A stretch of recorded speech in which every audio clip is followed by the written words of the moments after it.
In February 2017, a consortium of Fortune 500 companies and blockchain startups announced the Enterprise Ethereum Alliance, EEA, marking corporate America's most significant embrace of Ethereum technology.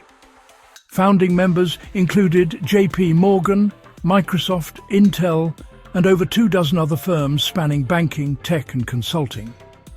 The organization's launch signaled that Ethereum had moved beyond crypto enthusiasts into mainstream enterprise consideration, but it also reopened old wounds about Ethereum's identity.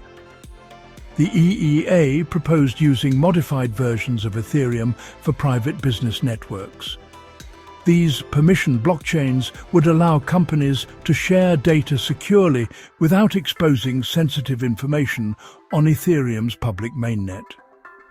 Microsoft contributed code for private chain implementations on Azure. JP Morgan developed Quorum, an enterprise-grade Ethereum fork with privacy features for financial transactions. For traditional corporations hesitant about public blockchains, these adaptations made Ethereum palatable.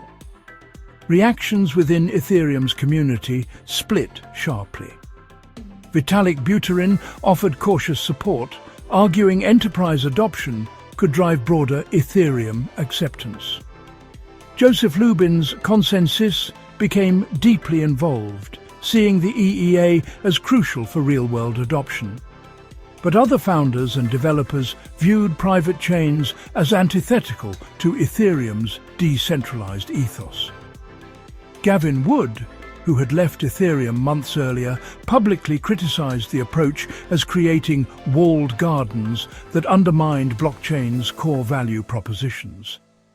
Membership numbers told their own story.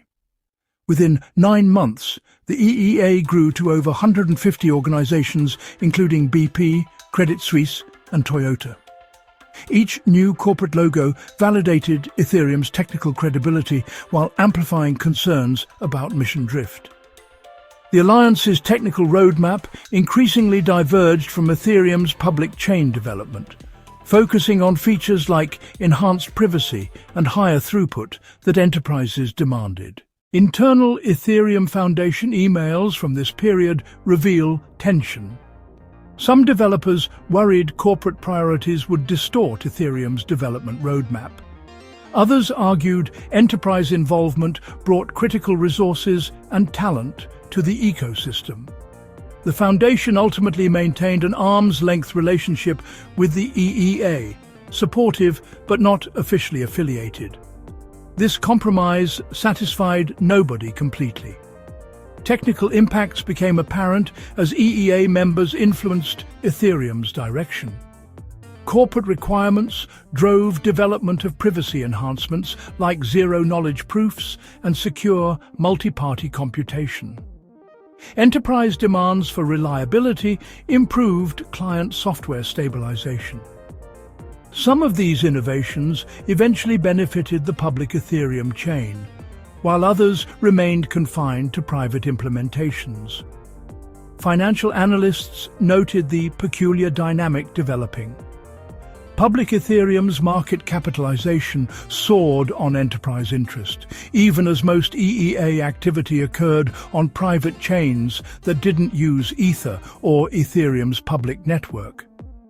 Companies valued Ethereum's technology while largely avoiding its cryptocurrency economics.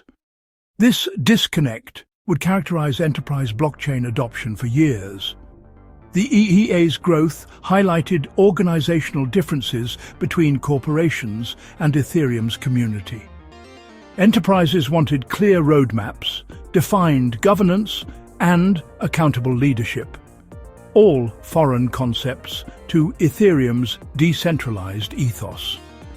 Meeting minutes show frequent clashes over intellectual property policies, standardization processes, and decision-making timelines. Traditional businesses struggled with Ethereum's open-source culture. By 2018, the EEA's activities revealed an uncomfortable truth. Enterprises liked Ethereum's technology far more than its philosophy. Surveys showed members primarily valued efficiency gains rather than decentralization benefits. Many implemented blockchain solely for internal processes without any cryptocurrency component. This instrumental approach dismayed Ethereum purists who saw decentralization as non-negotiable. Production deployments told a similar story. JP Morgan's Interbank Information Network, later rebranded Liink, processed international payments on a permissioned Ethereum variant. Microsoft's Azure blockchain service offered private chain tools to corporate clients. These implementations deliberately avoided Ethereum's public infrastructure, creating parallel enterprise ecosystems. Developer communities split along ideological lines. Some embraced enterprise work as a pragmatic path to adoption and funding. Others dismissed private chains as irrelevant to Ethereum's mission of building a decentralized web. GitHub activity showed divergence between public chain developers and those working on EEA-aligned projects. The EEA's existence forced Ethereum to confront fundamental questions. Could public and private chains coexist without compromising decentralization? Would enterprise involvement provide cover from regulatory crackdowns or invite more scrutiny? Most pressingly, did Ethereum need corporations more than corporations needed Ethereum? Financial disclosures revealed asymmetrical benefits. While companies gained blockchain expertise through EEA participation, their contributions to Ethereum's core protocol were minimal. Corporate engineers rarely contributed code to public Ethereum clients. Sponsorship dollars flowed more to private consultancies than public good projects. By 2019, the EEA's limitations became clear. Many early pilot projects failed to scale beyond prototypes. Some members quietly deprecated their blockchain initiatives. Yet the organization persisted, evolving into a standards body for enterprise blockchain implementations.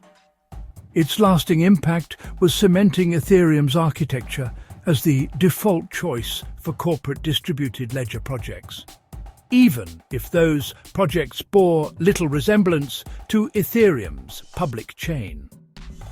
The EEA experience left Ethereum's community divided about corporate involvement. Purists saw wasted effort distracting from core decentralization goals. Pragmatists argued enterprise validation boosted Ethereum's entire ecosystem. This philosophical split would recur during later debates about regulation, protocol changes, and scaling priorities.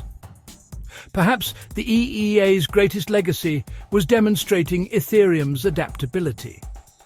The same technology could power radically different visions, from anonymous decentralized applications to know-your-customer-compliant enterprise systems.